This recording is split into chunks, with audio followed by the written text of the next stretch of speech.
जरा एक दोन दिवस तुमच्या समोर आला नाही. अजित पवार काय रोज तुम्हाला घेऊन रिचेबल व्हावं काय? आम्हाला काय आमचं आयुष्य आहे का नाही? कधीतरी आम्हाला काही विश्रांती अजित पवार नॉट रिचेबल. हे गाड्या माग फिरतील काय फिरतील नको.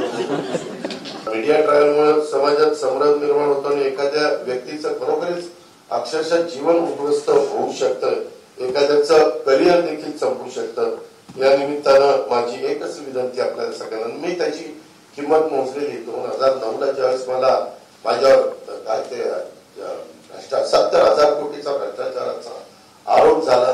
अजूनपर्यंत त्या इन्क्वायरी चाललेल्या होत्या आणि म्हणूनच आपण बातम्या देताना संवेदनशीलता आणि जबाबदारीची जाणीव ही ठेवली पाहिजे. बऱ्याचदा मी काही सहकारी मित्रांशी बोलत असतो तर ते म्हणतात की दादा अशा बातम्या दिल्या तर आम्हाला टीआरपी मिळत नाही.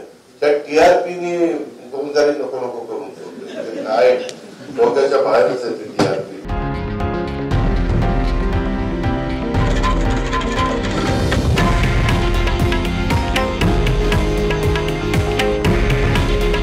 हे आहे देशातील नंबर 1 न्यूज नेटवर्क आणि आपण पाहत आहात TV9 मराठी. काळजी तुमची, हित महाराष्ट्राचं.